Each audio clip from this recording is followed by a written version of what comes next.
Nos primeiros segundos deste vídeo, você vai ver o técnico Carlo Ancelotti dar um choque de realidade na seleção brasileira, cobrando publicamente mais controle de jogo e menos pressa para atacar.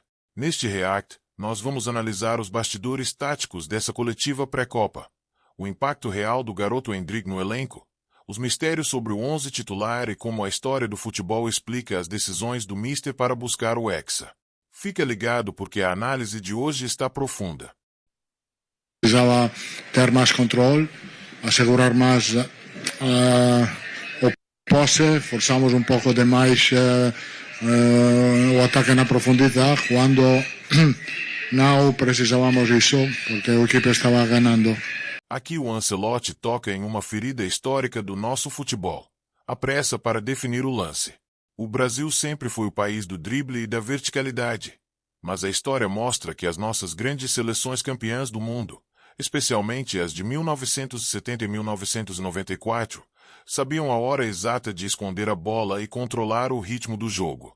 Essa obsessão moderna pela profundidade a todo custo, muitas vezes estimulada pela transição acelerada do futebol europeu, tira a nossa maior virtude, que é o controle técnico do espaço. Ancelotti, com sua escola italiana de pragmatismo acadêmico, sabe que para ganhar uma Copa do Mundo não basta ser avassalador. É preciso saber administrar o relógio. Matheus Cunha vem sendo titular com você ao longo da sua trajetória na seleção brasileira. Hoje o Igor Thiago ganhou uma oportunidade para começar no time. Mas eu queria a sua avaliação do histórico do Endrick, um jogador que o senhor conhece muito bem e que sempre que entra costuma resolver jogos. Hoje ele fez o gol da vitória, contra a Croácia ele deu um passe. Como que o senhor avalia essa estrela que o Endrick tem pensando em time de Copa do Mundo? Endrick tiene esta calidad, es muy potente, muito bem posicionado na área, tem oportunidade, marcou, um jogador importante para nós, tem que seguir. Eu acho que todos os jogadores são importantes, com diferentes características. Matteo pode ser que não finaliza como o Endrick, mas é muito importante para a construção do jogo. O fenômeno Endrick evoca fantasmas e glórias do nosso passado. É impossível não lembrar de 1958 com Pelé ou 1994 com Ronaldo no banco. O clamor popular pelo garoto que resolve jogos é uma constante na cultura do torcedor brasileiro. Porém, a lucidez de Ancelotti ao valorizar Matheus Cunha é cirúrgica. No futebol de alto nível atual, um atacante de apoio que cria espaços, o famoso operário tático, é o que sustenta o brilho dos pontas. Se olharmos para o tetracampeonato, Bebeto fazia esse papel de inteligência para Romário brilhar. Endrick tem a estrela, mas o futebol moderno exige uma estrutura coletiva que não dependa apenas do misticismo de um herói iluminado. Ancelotti, Raíza Simplício da Placar, eu queria entender, você hoje colocou o Rafinha próximo do Vinícius Júnior, e me pareceu que não funcionou muito bem. Queria entender de você se você acredita que funcionou, se você gostou disso que você viu, e agora não tem mais jogos amistosos, não tem mais teste, Copa do Mundo. Você já tem o seu 11 titular para encarar o Marrocos, ou você ainda tem dúvidas? Bom, eu tenho a escalação inicial para jogar contra o Marrocos, sim, a tenho, a ideia é clara. Eu acho que a dupla Vinícius e Rafinha funcionou muito bem, porque combinaram bem, tivemos oportunidade daquela posição. Eu acho que o partido dos dois foi muito bom. Carlo, A tentativa de aproximar Rafinha de Vinícius Júnior reflete a busca por uma assimetria tática que historicamente deu muito certo no Brasil. Em 2002, Scolari centralizava Rivaldo e Ronaldinho para abrir o corredor para os alas. O questionamento da imprensa sobre não ter funcionado esbarra no imediatismo. O que Ancelotti enxerga ali é a criação de superioridade numérica no setor da bola. O futebol de seleções hoje é decidido em pequenos blocos de espaço. Aproximar jogadores de alta capacidade de associação e drible curto não é um erro. É uma necessidade para quebrar linhas de 5 defensores, que viraram o padrão do futebol internacional em torneios de tiro curto. Aqui, boa noite, Leonardo Pereira do Portal Jogada 10. Esse jogo contra o Egito, a uma semana de Copa do Mundo, ele te dá mais certezas ou dúvidas para a estreia contra o Marrocos? Obrigado. Mais certeza, porque o equipo estava, eu acho que o equipo está bem. 60 minutos do jogo foi um jogo muito bom, a nível defensivo, a nível ofensivo. Pressionamos alto, bem. O equipo jogou com intensidade, respeitando o plano do jogo, então muita mais certeza. Ancelotti diz que tem mais certezas do que dúvidas a uma semana da Copa. Historicamente, treinadores que chegam convictos de seu 11 titular tendem a sofrer menos no início de Copa do Mundo. Zagallo em 70 tinha o time na cabeça. Tele em 82 também. O perigo mora em confundir convicção com inflexibilidade. Os 60 minutos de intensidade que ele elogia contra o Egito representam o ápice do modelo de jogo idealizado. Mas a Copa do Mundo é um ecossistema hostil onde as variáveis mudam a cada 15 minutos. A certeza do técnico é o oxigênio do grupo. Mas a história pune quem não guarda um plano B no bolso. Ancelotti, o Paraná lhe abraça, professor. Parabéns pela vitória. Prazer revê-lo aqui. Claro que não foi o jogo da vida, né, o de hoje. Mas por tudo que o senhor viu, o senhor tem, como o senhor já respondeu à nossa colega Raíssa aqui, que o senhor tem já o time pronto para o domingo, escalado.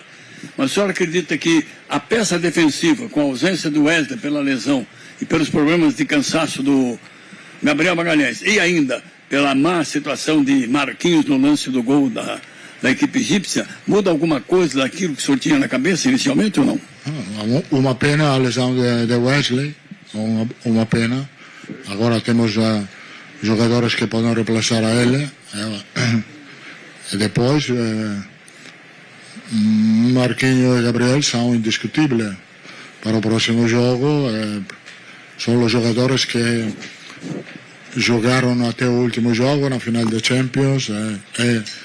Agora não estão 100%. Não han treinado muito com a equipe, então, pero temos uma semana de tempo. Vamos treinar bem. Eles vão estar preparados para o jogo. A análise breve de Ancelotti sobre o Egito mostra o respeito que o futebol europeu aprendeu a ter pelas seleções africanas e do Oriente Médio nas últimas décadas. Longe vai o tempo em que o Brasil goleava essas equipes por pura imposição física ou técnica. Hoje, o Egito apresenta um bloco defensivo compacto e transições em velocidade que assustam qualquer gigante. Vídeo que o Marrocos fez em 2022. O futebol globalizou-se taticamente. O comentário do Mister evidencia que a seleção brasileira não pode mais entrar em campo esperando o adversário se curvar à sua camisa. Cada partida virou um tabuleiro de xadrez de alta fidelidade tática. Pela vitória, prazer revê-lo aqui. Claro que não foi o jogo da vida, né, o de hoje. Mas por tudo que o senhor viu, o senhor tem, como o senhor já respondeu à nossa colega Raíssa aqui, que o senhor tem já o time pronto para o domingo, escalado. Mas o senhor acredita que a peça defensiva, com a ausência do Wesley pela lesão e pelos problemas de cansaço do Gabriel Magalhães, e ainda pela má situação de Marquinhos no lance do gol da equipe egípcia, muda alguma coisa daquilo que o senhor tinha na cabeça inicialmente ou não? Uma pena a lesão de Wesley, uma pena. Agora temos jogadores que podem reemplaçar a ele.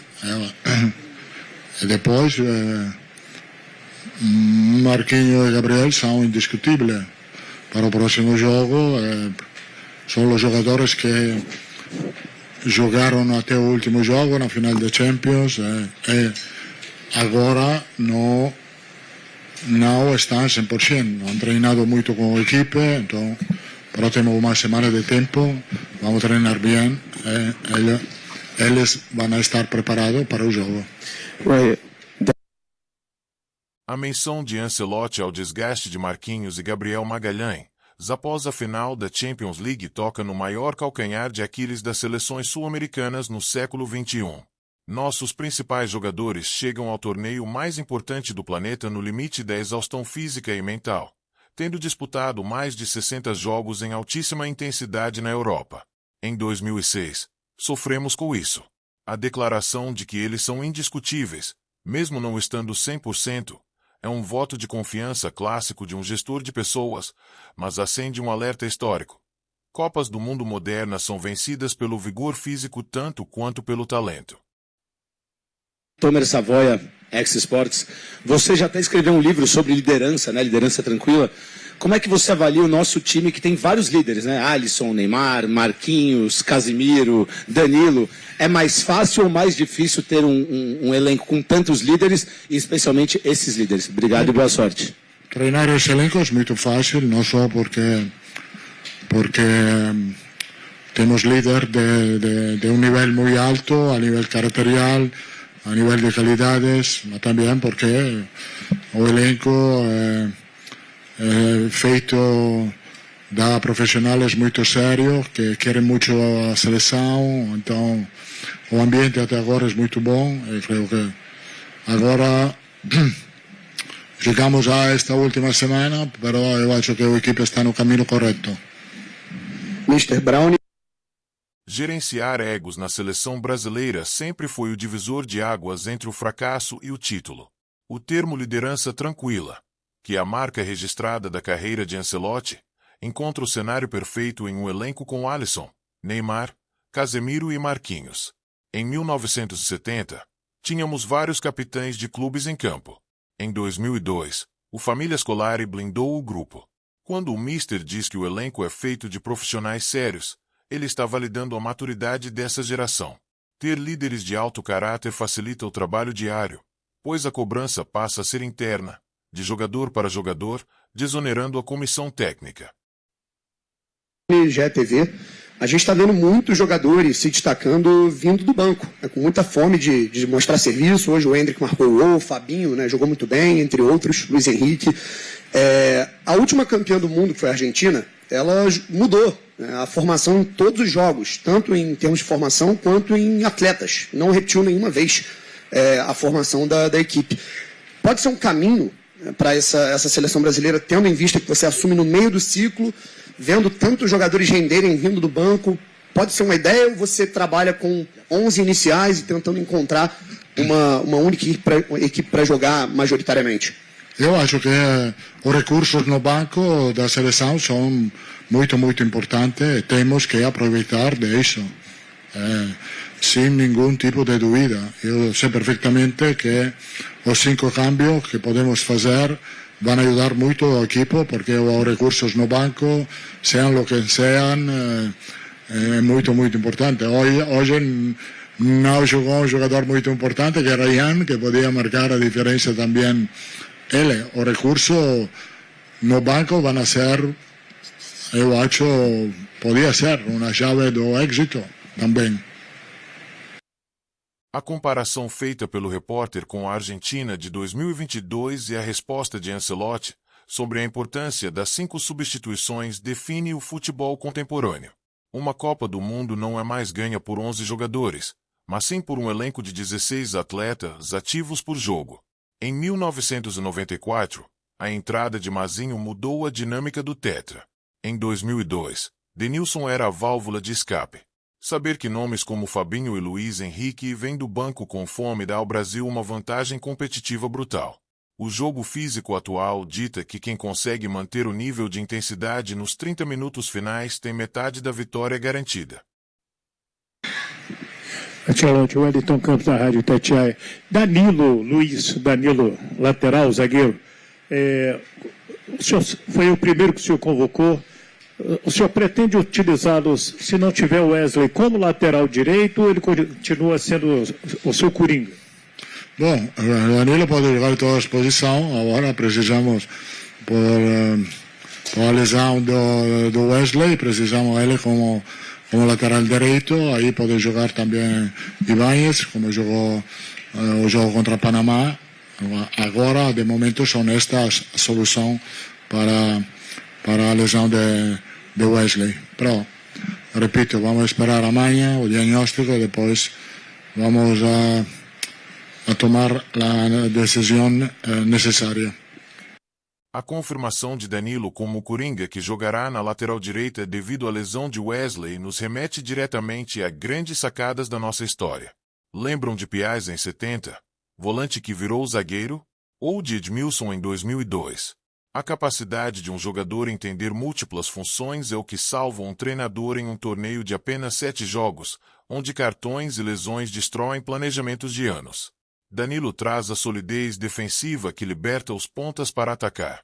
Ancelotti, mestre em adaptar elencos às circunstâncias, mostra que a flexibilidade inteligente vale muito mais do que a teimosia tática.